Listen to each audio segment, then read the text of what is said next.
Welcome to the September 14th Facility and Purchasing Meeting. This meeting is being live streamed and recorded, and anybody who is speaking, we ask that you please speak into come up front and speak into a microphone. Moving on with the meeting, let's start with the first agenda item, the list of bills.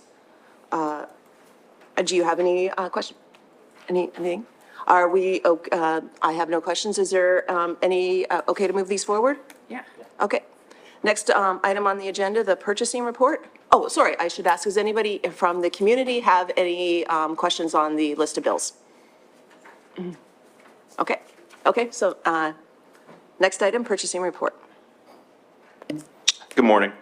The first two items on the purchasing report, number one is a project that was recently out for bid, and bids were received on September 7th.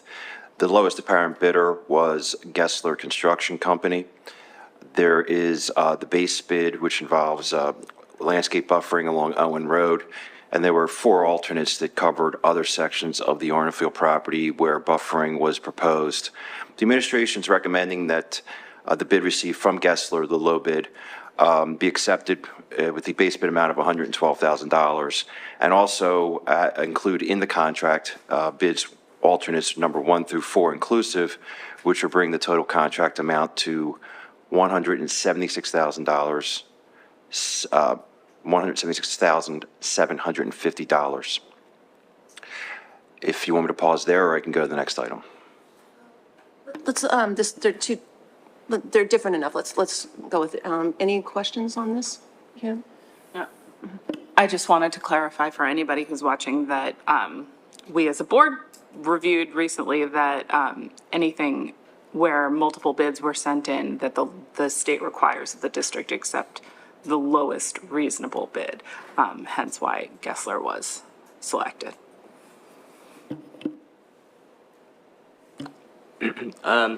The bid alternates, our intent is to go with all of the bid alternates. Correct. The $176,750 includes bid alternates 1 through 4 inclusive. Thanks. I have no question. Are we okay to move this forward? Mm-hmm. Okay. Next item? Next item is something that is an annual rental that we have for snow removal. Now that the temperatures have dropped below scorching, we are now getting ready for the winter season. And we have a 4-month rental of a backhoe that is used for snow removal throughout the district. And based on that monthly rental rate under the Sourcewell Purchasing Consortium, it comes to a total amount of $11,154. And that's an annual operating expense that's budgeted for under that category. Any questions? No? Okay. Do you want to go to the next item? So the next item is Harrington High School. I believe this was at CCOB. They wanted to add, I think, 2 interactive panels to their instructional program. And Mr. Weinstein is here from the principal to talk more if you have more details.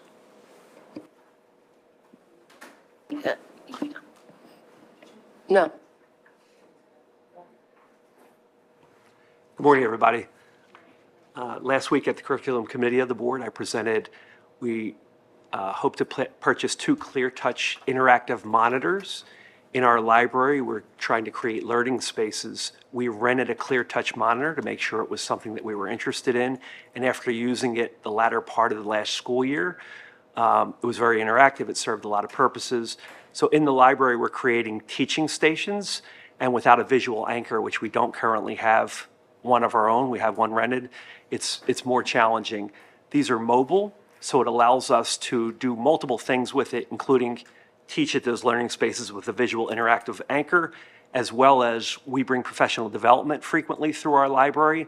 So to have dual monitors so you can see from any part of the area, similar to the Lower Merion High School right now, the setup in there, it would allow us to mirror that, which we found as to be good presentationally, so the audience can take in that learning.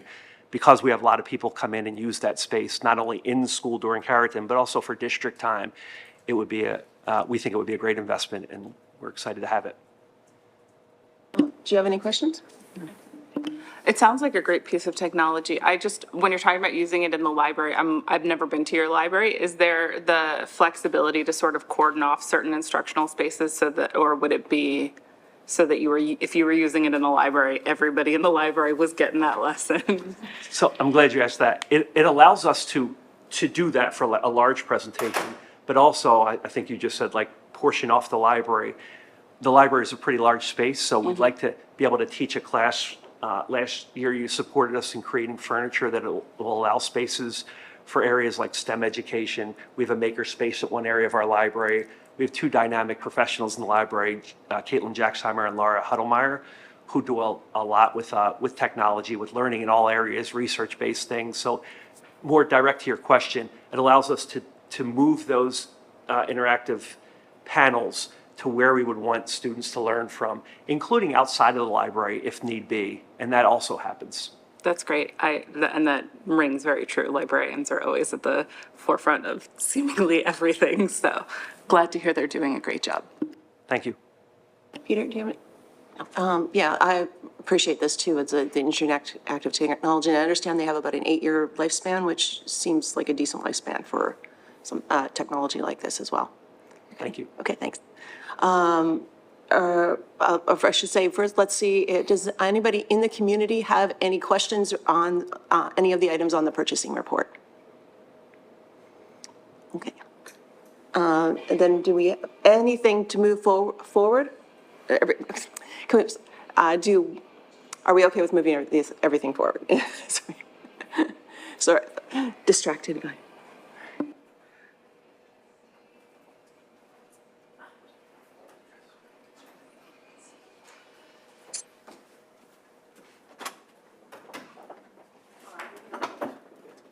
Moving on to the next item.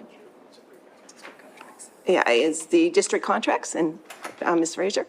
Good morning. Good morning. We have several contracts for student services. The first two, Naviance and Cooter, are related to the requirements from PDE for our counseling department to meet counseling standards for career exploration, development, and what we're doing for preparedness. We're actually required to start doing that in kindergarten, and we're required to also track the activities that we provide for every student over their time in the district. So Naviance is the system we use for our secondary students for grades 6 through 12.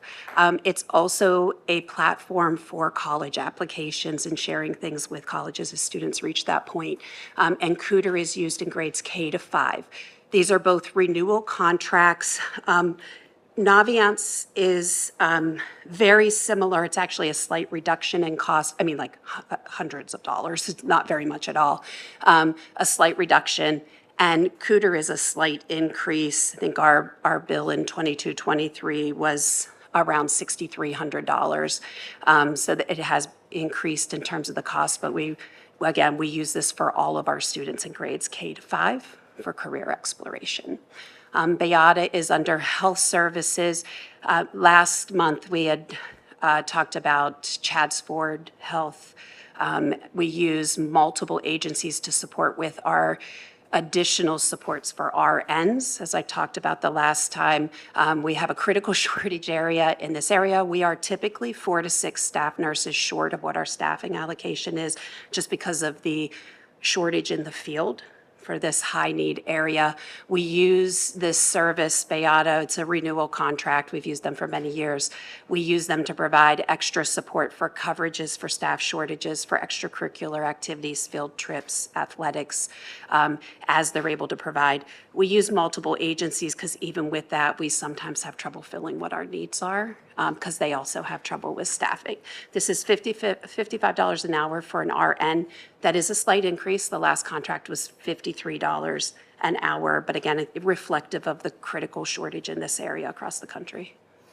So are these generally to supplement like full-time in building RNs, or are these more like if we have a student that has a medical need going out of building? More for the extras outside of the school day, because we can't cover it with our current staff. Okay, thanks. And then Achieve 3000 is also a renewal contract. Slight increase in the cost, but less than a $2,000 increase. Achieve 3000 is an online instructional tool that we use for our secondary special education students. It allows us to provide differentiated instruction related to literacy, and we can connect it to curricular areas, and it gives our special education team a way to provide literacy instruction, progress monitoring.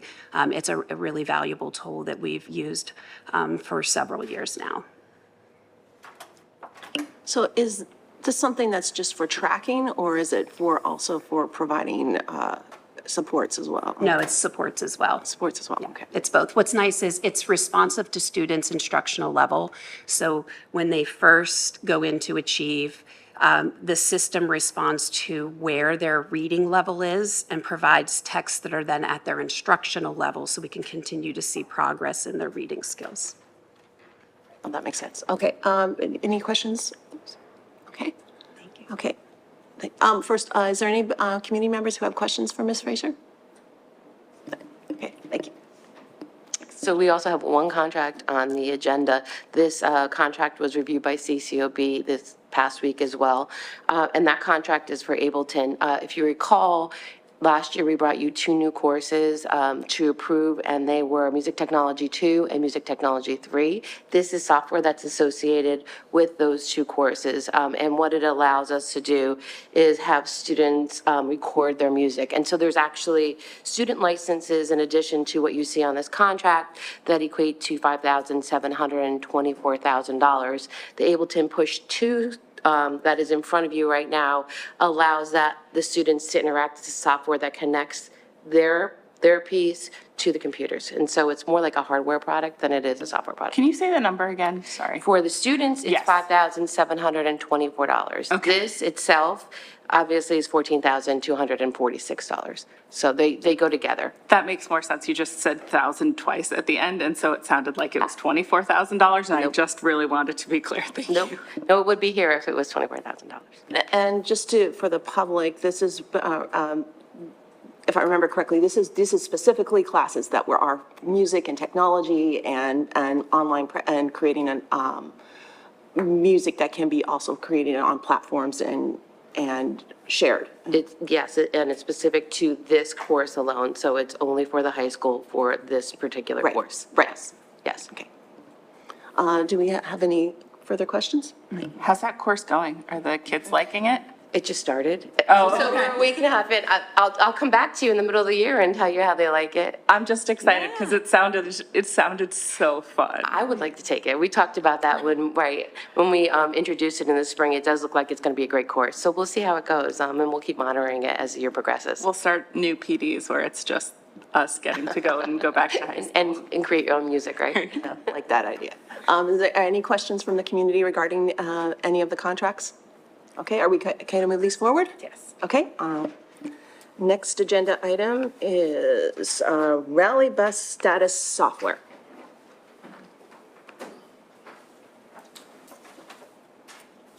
Good morning. Good morning. Good morning, Mr. Wilson. I would like to bring for school board consideration renewal of bus status application by Raleigh Software. They used to be known as Bucks Clever in previous years, so the Raleigh name may be new.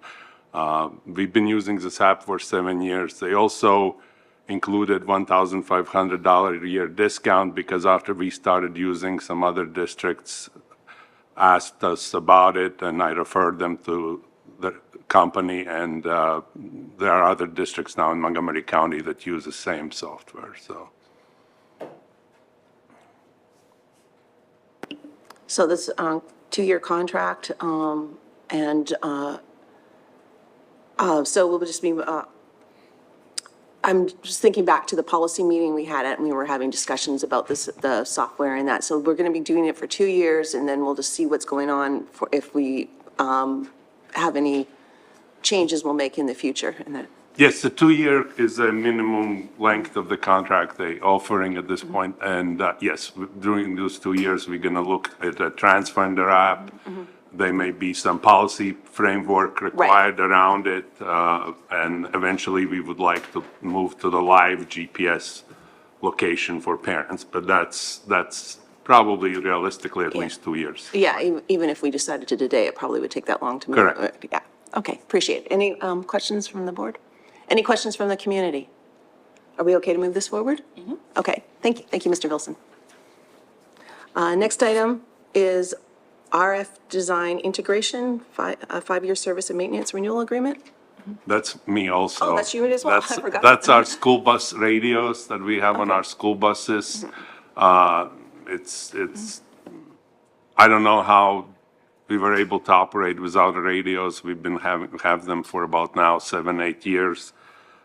Made us a lot more efficient, but we also we have our own system, so we have 4 antennas. We have 3 in our district buildings and 1 in MCIU building to cover as wide area as possible. So all these antennas require annual maintenance. Also, the bus radios require annual maintenance. Annual maintenance also includes certain amount for repairs and like moving. When we get a new bus, we don't buy a new radio, we transfer it over. But in order to keep warranty, we need to use this company to do the transfers. Makes sense. Any questions? Okay. Any questions from the community? Okay.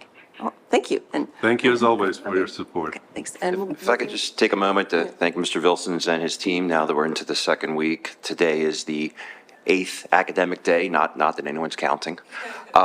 They've done a phenomenal job getting everything up and running. I know there's been some hiccups, but I definitely believe that they're headed in the right direction. And I know it takes a lot of effort from Aldous and his teams. I just wanted to acknowledge that and appreciate it. You're going to jinx me. Thank you. we know you can do it. And I don't forget if we asked that this is okay to move forward, right? Yes. Okay. Next one is Kronos renewal. So Kronos is our time clock system that the district uses for support folks, employees here at the district. This is a renewal, so every year we have an annual renewal, and that's one of the attachments that we have. The second part is the version of Kronos they have is being phased out to a new version.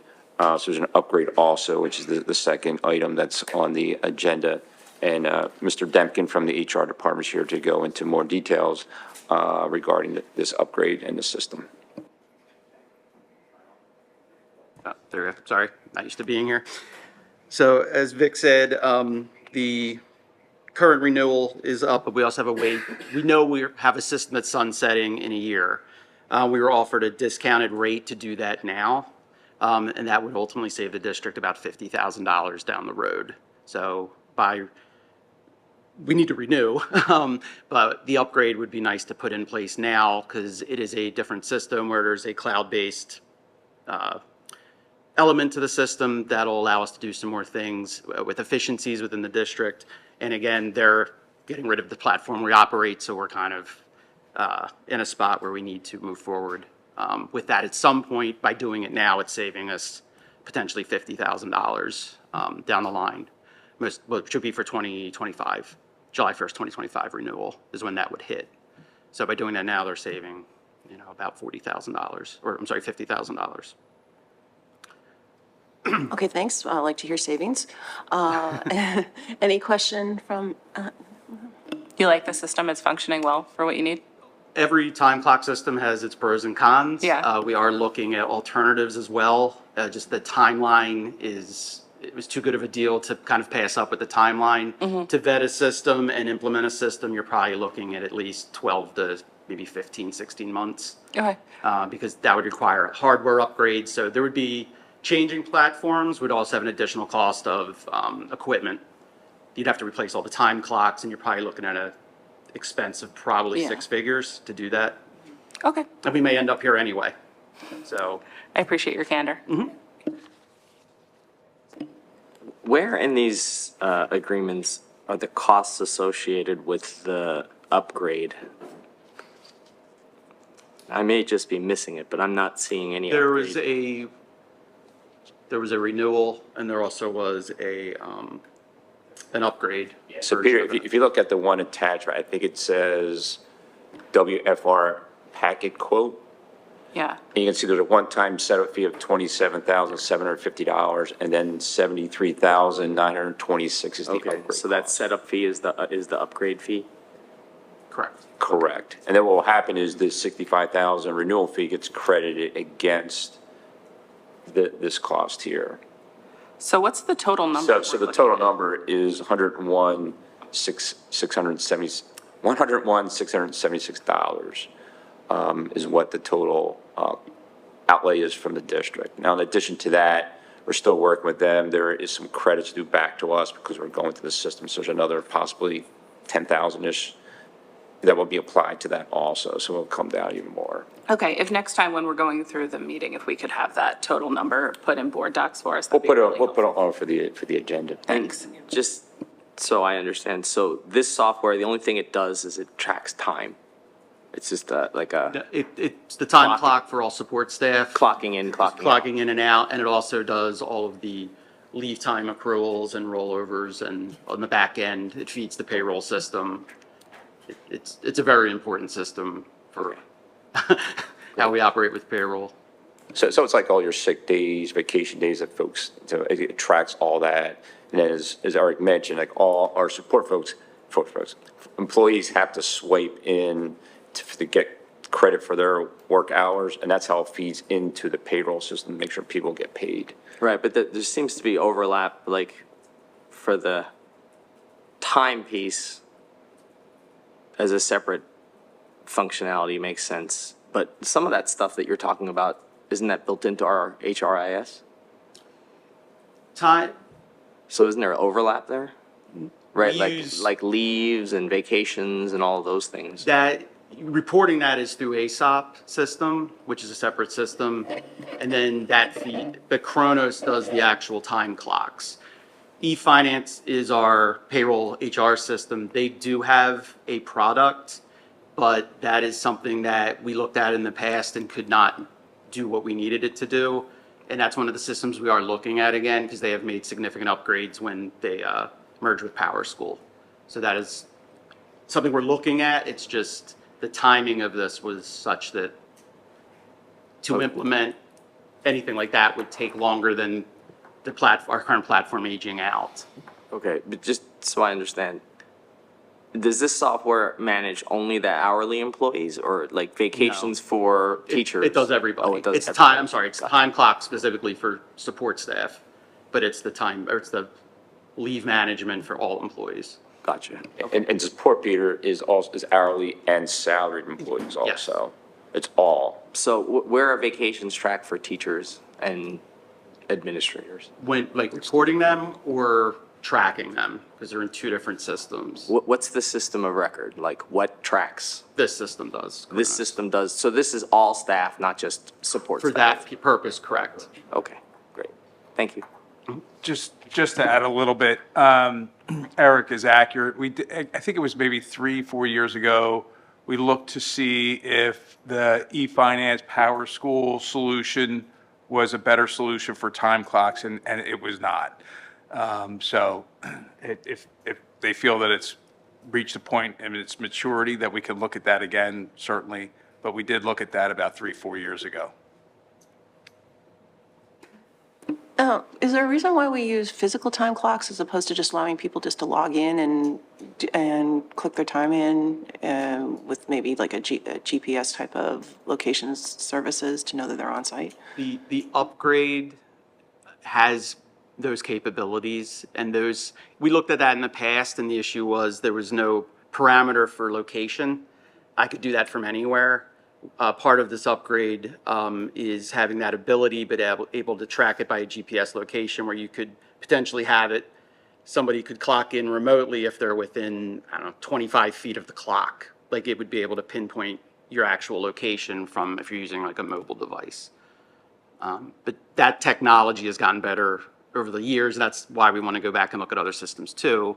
Ideally, you have a one-all system, but that just hasn't worked out with our systems. Okay, thank you, appreciate that. Okay. Any questions from the community regarding this? Okay, and thank you both. Okay, we okay to move this forward? Okay, next item So the next item is health advocate agreement. So here at the district, we have an employee assistance program, which is administered through Health Advocate. So this is a 3-year renewal agreement with Health Advocate to continue that service. What is different now is we used to have a contract direct with Health Advocate. Through CPAS, which is our healthcare consortium, we just recently have a new benefit consultant who has a program with, and that's Willis Towers Watson, that we can get some consortium pricing. So that's why we're asking to go into a 3-year contract. So right now, for example, in year 1, we would save over $9,000 for actually these services plus some additional services that we get through Advocate for savings of over $9,000 in year 1. Now, in year 2 and 3, there is the ability that they could increase the rate as much as 10%. However, they claim they've never done that in consecutive years, but even if that happened, we still, over the 3-year life, would save over $19,000.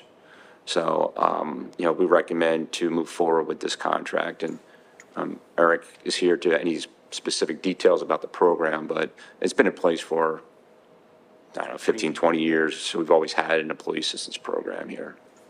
So it sounds like this is more so you've moved to a consortium to save funds, but it's not really changing the program. Correct. It's the same service we're getting, and there's a couple additional services we get for the same cost, which we wouldn't get before in the higher price.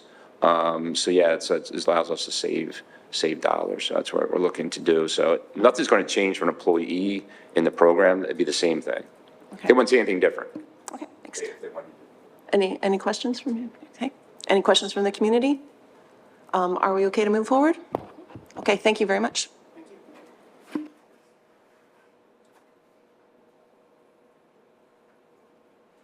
Next item is RGS Associate Glacken Thomas. Oh, I'm sorry. I apologize. Last month, you may recall that we had an action taken with a company called Gilbert Architects that had recently been purchased and had switched their corporate entity from Gilbert Architects Incorporated to Gilbert Architects LLC. This is somewhat deja vu. We have another professional services company that provides landscape architect service, Glacken Thomas Panzak, who we've worked with for many years. And they were recently purchased by another company. However, the Glacken Thomas Panzak office in Paoli is going to continue to operate in its current staffing and role. That's our staff that we're accustomed to working with. However, we're also obligated to make all of the corporate transactions in order to get their corporate name aligned with our system. So in consulting with legal counsel, the first thing is our master agreement, which is the terms and conditions for the various work orders that they performed or perform and continue to perform. That's going to get assigned to the new corporate entity.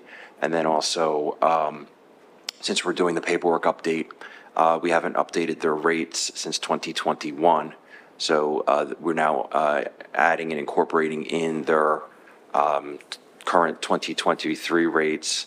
And there is about a $10 increase on the rate that they charge for a principal and the project landscape architect or project engineer. These are listed as ranges, and that increased by $20 an hour from the 2021 rates.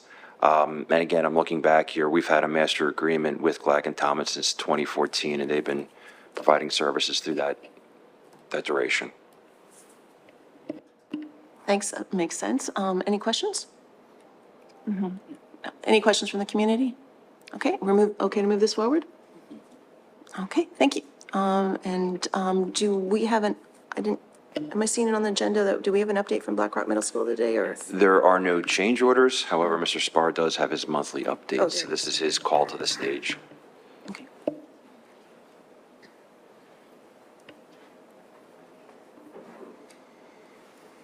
Good morning. We'll do our best to keep the efficiency of this meeting moving. So. Could you turn your microphone on? Sorry, I'm sorry. I was being so efficient, I forgot to do that. This month, we do not have change orders, so we do not have changes in the overall projected cost, although we do have updates on some of the progress. So if we go to the next slide, we'll see that typical agenda, which is related to cost reporting, projections, and followed by status of remaining work.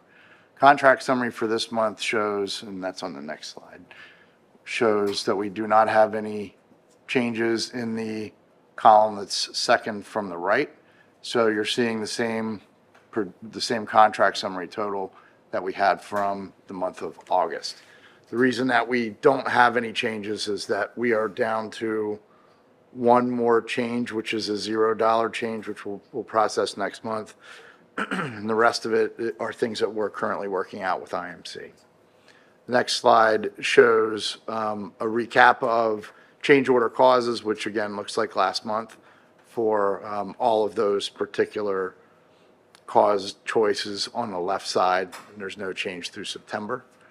The next slide shows, and this is a little bit different than last month. It does show the same amounts, however, as we work through getting some lighting control issues worked out, I was concerned that there may be a request for money and a back charge to another contractor. So if you were to go back a month, you would see a plus 10,000 and a minus 10,000. They net out to zero. And as you can see here, everything that is left is related to IMC for change order forecasts, with the exception of the future path that goes down toward the front of the building below the retaining wall. The next slide shows our total forecast, which is the same as last month, and at the bottom on the right side there. Finally, for reporting, we have those four issues. The top one is a change order that will be like a field order, but we'll have a $0 change order to document the pluses and minuses for that issue, for an excavation credit and some field changes that were made. It's kind of the last bit of cleanup outside of the credit for remaining allowances, which is the bulk of what you were seeing for IMC as a change order on the far left side, which was about $41,000 credit. And then our claims and counterclaims with IMC. And finally, the construction of the path, which we have an allowance in of $100,000 for, which is that last item. The next slide discusses our remaining work. The science room is now complete, I'm happy to say, and should be in use. The work on the lighting control system is something that's been going on, really, I would say all year.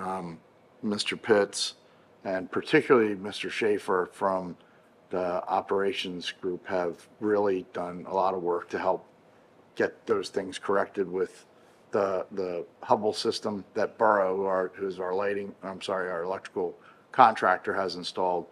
So Hubble has been bringing engineers to the site to review issues and make adjustments, and they're working that down. There's a section inside the building, and there is about 15% of the outside lighting that's not doing exactly what it should be doing. So we've reduced the issues, but we haven't eliminated them yet. I spoke to Burrow, and I've told them that we're looking for that to be completed by the end of September, since they're getting down now. The only thing that would get in the way of that is if they had to order something that they don't have on hand.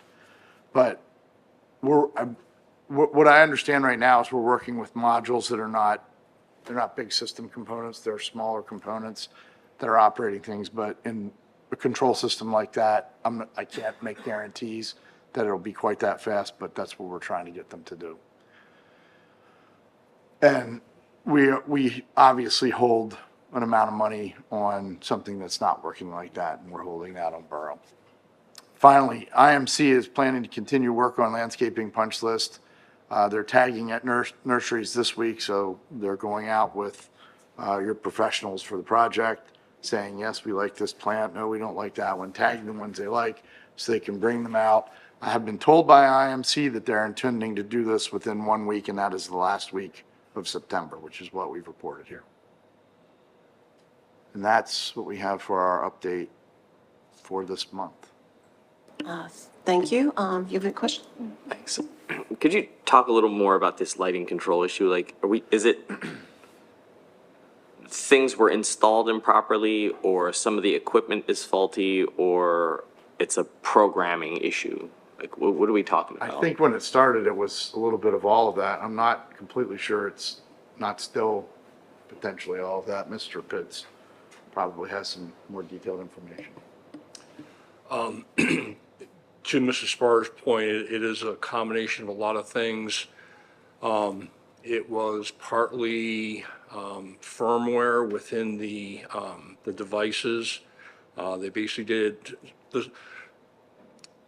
to explain how things went wrong, here's the things that have happened to resolve it. An entire firmware update has happened on all the devices throughout the building. We had I'll call it a noise issue. That is why they were trying to tie the linkage with Siemens. But the noise issue was caused by a damaged cable up in the ceiling. Actually, I think there were probably 3 of them. One was severe, the other 2 were minor. Replacing those cables, replacing non-functioning devices, doing some engineering correction on the bridge and updating the firmware across the way has gotten us to the point where we are now. And it's, the outside lights are tied to a radio system. So there's a radio signal that goes to the first light, which talks to all the lights around it, all around the campus.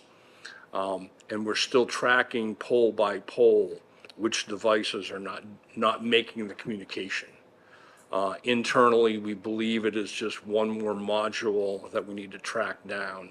And there's miles of wire and many devices to be able to give us the exact controls that we want, down to the individual classrooms, down to the hallways, being able to schedule everything. But Hubble has been very good in terms of staying on top of this and committing to getting it to where we're at 100%. Great, thank you. From a operating and performance standpoint, it's not impacting the educational environment. The lights are on in the classrooms. The lights are on in the cafeteria. Unfortunately, the lights are also on at 3 in the morning in the cafeteria because the scheduling, it's not operating on the programmed set schedules. So having those lights on at 3 in the morning, we have neighbors along North Stone Ridge who have very helpfully pointed out to us they're on all night because they're getting that disruption, inconvenience. At one point, they were turning off and then decided to turn back on at 3 a.m. So that's where these have to be under control. So the lights are on when they're supposed to be on, off when they're supposed to be off. And to Mr. Pitts' point, we have lights in the parking lot for anything in the evening, any evening events. Regrettably, when I pull in at 11 in the morning, we have lights on in the parking lot when there's the sun shining, which is a energy consumption and utilization we don't need to have. So it isn't anything where anyone's in the dark. It's a matter of it's not following the set schedules, and they're working to get all those gremlins to put it where this is when you turn on, this is when you turn off. And no, we do not need parking lights at 11 a.m. on a bright day.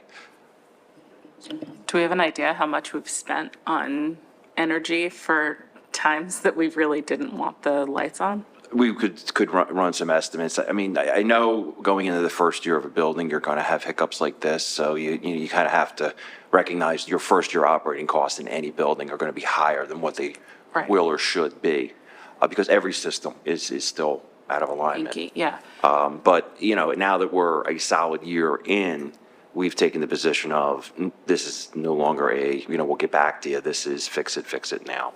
Yeah, so do we, with that in mind, maybe I missed this, do we have an idea of when we hope to have this settled out? Mr. Spar? They have told us that they would like to have it completed by the end of the month and that they're going to just continue to be back until this goes down to 0 issues. Okay. I appreciate you hounding them a little to get it resolved. Well, as I said before, I appreciate all the time that the operations staff, Mr. Pitts and Mr. Schaefer put into it. Is this a system that the firmwares have to be maintained and it updates? Or is it just that, we get this working, this is a point in time, and it's going to stay, this is the way it's going to stay. I would expect that over the life of this system, there'll have to be some upgrades. And since it is a control system and an electronic system, if there is going to be end of life on it, there'll be an obsolescence. I mean, we're bracing ourselves for the fact that the Harriton and Lower Merion lighting systems, which were installed in '09 and 2010, eventually are going to come to the end of life. So it's it's no longer the wall switch with the toggle and you turn it on and you turn it off. That's pretty robust. Now that you get into things that have, programming and hardware and firmware, you have that obsolescence. Now, that's local to the building systems. I mean, that's something that gets monitored, that's like within the building itself, if you will.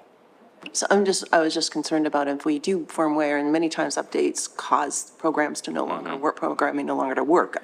Do we have contingency plans if that should happen in the future? I'm assuming you do, but. I mean, the reality is we've had to do it in the past. You just override the entire control system and go back to the push buttons, and that's your old-fashioned toggle switch. So there is overrides. Yeah, That's one thing, was another question I had. We can still turn the lights on, you just don't have the benefit of having a scheduled lights on and off. You don't have a benefit from some of the occupancy sensors and the photo sensors and daylight harvesting and all of the things that are now required by code, but at a level of complexity well beyond light switch up, light switch down. So it's just part of what is now in the building Sometimes it's systems. better to have smart children and dumb light switches. If daylight harvesting, if they could judge the foot candles, we'd be good, but it's becoming more and more complex, and codes are pushing us that direction for for sustainability. Clearly, this should be a new, project, curricular assignment for our high school math students, estimating foot candles. Okay, well, thank you very much. I'm still kind of first time, there's been no change order since I started here, so I don't know what to do with myself. Okay, so with that, I thank you, and, yeah, yeah, community comment. Do you have any questions about this or anything else? Please come up to the podium to speak and state your name and where you live. Ms. Schaffmeister, as they're getting ready for a comment, I'd like to go off script again, if I may. Sitting in the audience is Kim Sockett. Kim has worked for the district for many years, most recently as a instructional aide at Lower Merion High School. She is currently transitioning into her new role as administrative assistant in the operations department. One of Kim's assignments will be on the monthly task with all the agenda items and putting them together in the right form and formatting, keeping us honest so that everything that's sent to Ms. Pringle's done correctly and efficiently. So we are very excited to have Kim on board. I asked her to join us for the part of the onboarding. I did realize as I was driving in this morning that reassignment, I believe, has to be approved on Monday night. So she does have a couple of days to come to her senses. I mean, reconsider the reassignment, but we certainly welcome her aboard and look forward to. Should have saved her attendance for next month. Thank you. We look forward to hopefully approving you on Monday. Please. Okay, hi, welcome. Good morning. My name is Ben Driscoll. I live in Wynwood. First, Dr. Yanni, welcome. I do hope your tenure here is more positive than negative, but it is a tough job. Trust, I know. The topic I wrote is for Black Rock Middle School, but more in particular, it's about the athletic fields for Black Rock Middle School. I do recognize there is some contention around the Oakville issues, but I do want to point out the Black Rock Middle School was built with the intentionality of having more fields than could be provided at 1860. My concern is here that while I did approve of this board, this district taking time to look at alternatives, I'm afraid I can't be approve of any longer delays. Continually looking for another solution in hopes that it falls out of the sky isn't really getting us to a solution. To my understanding, the polo fields are still up in the air. I don't know that it's been finalized. To my understanding, your tentative sketch plan for 1835 has been approved, but your preliminary plan has been put on hold. To my understanding, there's a zoning hearing board issue with the tentative sketch plan at 1835 that's also been on hold. It's been on hold for years. And while I appreciate, again, taking some time, let's look at things, there's also a time to get things done. This is a school district. I'm unaware of any time that a teacher can hand out an assignment to a sophomore and the sophomore can turn it in as a senior right before he graduates. There are deadlines. There are deadlines everywhere. There should be flexibility. Unfortunately, Dr. Yanni, I think the flexibility has been used up. I look at your role now as kind of the closing pitcher of a game. Not the seventh inning, not the eighth inning. You're coming in at the ninth inning, 2 outs, bases loaded. You don't have another set of pitches to fix things. I apologize. I wish you had more time, but more delay isn't going to get this done. I recognize there's some community consternation about it. There's going to be community consternation if we say the Black Rock School middle kid should have a substandard facility. I'll hear, no, it's not substandard. It is, because the contract to buy 1860 had a provision to get out of the contract if adequate field space couldn't be found at the same time. Oakwell came up within months of us, the school district, deciding go, no go with 1860. So I do recognize, Dr. Young, you need some time to kind of, it's a big issue, and I don't want to, but I don't think 6 more months of delay is going to change anything. I urge this board to push forward with your preliminary plan at the township. Push forward the zoning hearing board. Even if you win, whichever that looks like, you're still not required to build anything. But then you at least have it. The longer you delay, the more laws change. Saldo has been updated. I bet you anything, I've not read one word of Saldo, that when anything you might want to build at 1835, it won't be any bigger than this podium, if I had to guess what happened with the Saldo provisions on top of the new zoning. I appreciate how difficult it is, but I'm asking you, it's time to put this issue to rest one way or the other. Thank you. Mr. Driscoll, any other comments? Please state your name and where you live, please. Yeah, I'm Julian Brightman. I live in Marion Station. Good morning. I saw a sign in the Haverford neighborhood that borders the polo fields, which reads, save polo field trees, no to Low Marion School District bus pull-off. What are the plans for cutting trees by Lower Marion School District in the Haverford Township for a bus pull-off on Railroad Avenue?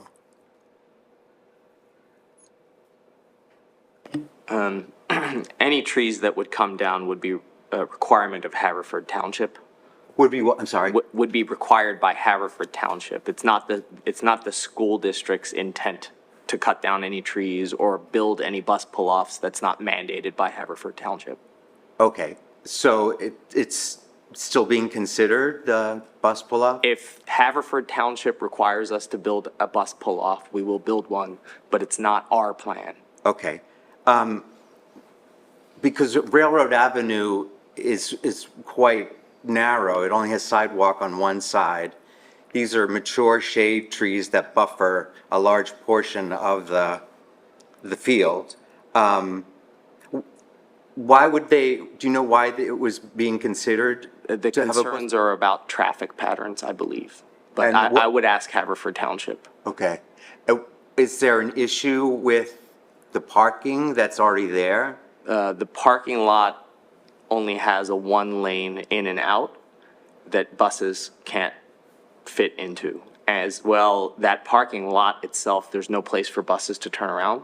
So if we use the existing parking lot as is, buses would come in, we'd have to block all car traffic, and then the buses would need to back out.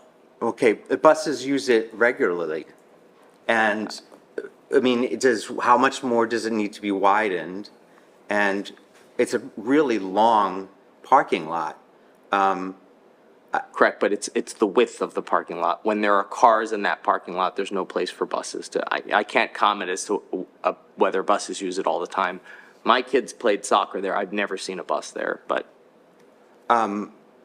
So this is all entirely on Haverford Township? That's, if they're requiring us to build a bus pull-off, we'll build one. Okay. And I heard that it has to accept 72 passenger buses? Correct. A lot of teams aren't even over 25 students. Why aren't there smaller buses in our fleet? There are, but by the time you put the entire team, all of their equipment, any of the supplies that they need, quite frankly, with driver shortage and having to use our smaller buses for regular bus routes, it's not feasible to take more than one vehicle, for example, even for a small team. Also, if I could point out, a 30-passenger bus is the same width as a 72-passenger bus. So some of the navigation problems coming down that driveway exist regardless of the capacity size. They're the same width. Okay. So is there any discussion between Lower Merion School District and Haverford Township about this? Or you're just waiting to hear from them? First of all, this is a three-way agreement. It's between Lower Merion Township, Lower Merion School District, and Haverford Township. So. Right, everybody- we're just tenants there. Yeah. Right. Okay. So a lot of discussions are going between commissioner to commissioner. Okay. So it's really about Haverford would need to speak to their commissioners. I believe that would be a good Okay. spot to try. Thank you very much. Thank you. Appreciate it.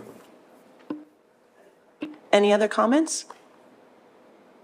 Okay, well, I appreciate everybody coming today and to the facility and purchasing meeting. And our next meeting is on October 12th in the same room at 8:30 a.m. Thank you.